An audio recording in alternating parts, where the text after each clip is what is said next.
एक बूढ़ी माँ की दर्द भरी कहानी। 3 साल हो चुके थे बेटे को अपना घर छोड़कर विदेश में बसे हुई।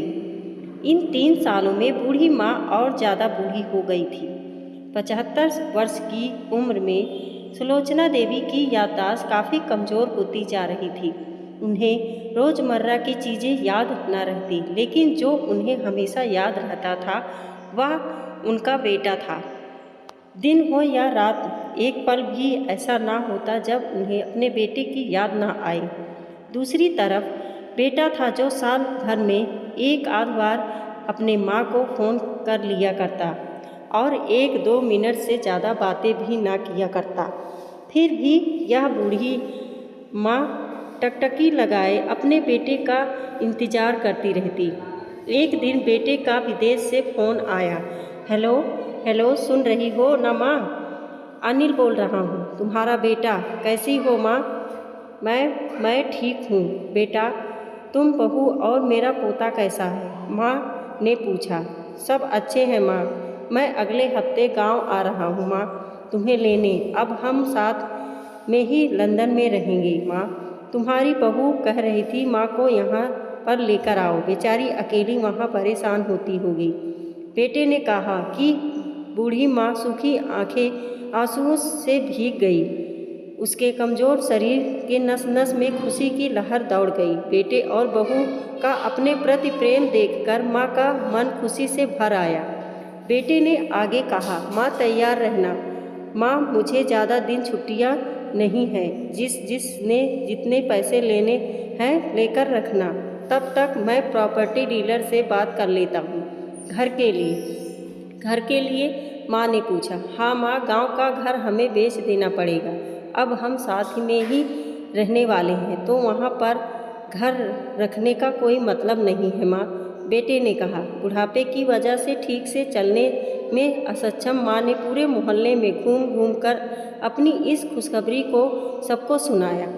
सभी को खुशी हुई। सबको लगा माँ जी के आखिरी दिन अपने परिवार के साथ खुशी से बीत जाएंगे। घर वापस आकर माँ ने अपने घर को कोने कोने को ऐसे देखा जैसे वह अपने दूसरे बेटे को देख रही हो। देखे भी क्यों ना, उस घर को अपने बेटे से कम थोड़ी ना समझा था। अपने पति के साथ 40 साल यही तो बिताए थे, लेकिन अब मजबूर थी बुढ़ापे के आखिरी साल बेटे और बहू के साथ बिताना चाहती थी। दिल पर पत्थर रखकर घर बेचने के लिए माँ तैयार हो गई। आनन फानन में बेटे ने घर को आधे दामों पर बेच दिया। माँ ने ज़्यादा नहीं, लेकिन जिन चीज़ों से दिल लगा था उन चीज़ों को समेटा और बेटे के साथ टैक्सी में बैठकर एयरपोर्ट के लिए चली गई। एयरपोर्ट पर आकर बेटे ने माँ से कहा, माँ तुम यहाँ बेंच पर बैठो, मैं सामान और बोर्डिंग पास की जांच कर आता हूँ। वहाँ वक्त लगता है और खड़ा रहना पड़ता है, तुम्हें तकलीफ़ होगी।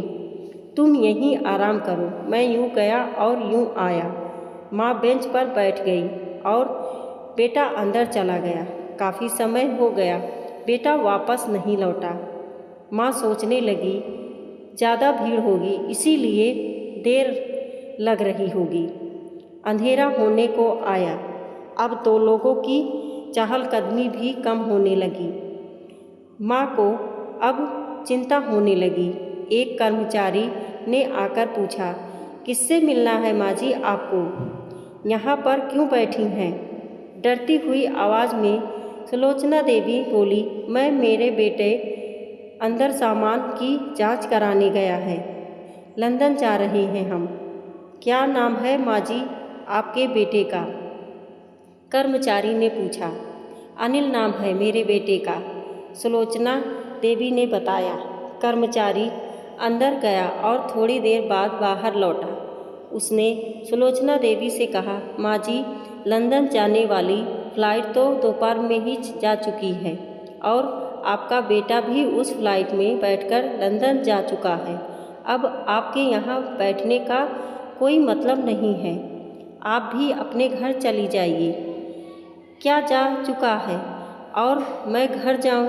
घर की माँ की आंखों से आंसुओं के सैलाब उठने लगे। जैसे तैसे माँ घर पहुँची तो अब उसका था ही नहीं, बिक चुका था। वो वहीं बरामदे में तुलसी के पास सो गई। घर के नए मालिक को उस पर दया आई तो एक कमरा किराए से उसको दे दिया। पेंशन के पैसों से खाना और किराए का बंदोबस्त हो जाता था। दिन बीतने लगे। कुछ दिनों बाद घर के नए मालिक ने सुलोचना देवी से कहा, माँ जी, आप अपने रिश्तेदारों के यहाँ पर जाकर क्यों नहीं रहती हैं? इस उम्र में आपके लिए वहीं अच्छा होगा। अच्छा तो होगा, लेकिन अगर मेरा बेटा वापस आया तो उसका ख्याल कौन रखेगा? मेरा बेटा बहुत भोला है, उसे अपना ख्याल रखना बिल्कुल नहीं आता है। मैं कहीं नहीं जाऊंगी, क्या पता कब उसे मेरी ज़रूरत पड़ जाए, माँ ने कहा। दोस्तों, सच बता रहा हूँ, माँ की ऐसी बातें सुनकर मेरी आंखें में आंसू आ गए। किसी ने सच ही कहा है, पूत कपूत हो सकता है, लेकिन माता कभी कुमाता नहीं होती। दोस्तों, आप सभी से हाथ जोड़कर विनती करता हूँ, अपने माता पिता की जितनी हो सके सेवा करना, उनके साथ कभी बुरा बर्ताव मत करना। वरना दोस्तों, अगर वीडियो पसंद आई हो तो लाइक और सब्सक्राइब करें। धन्यवाद।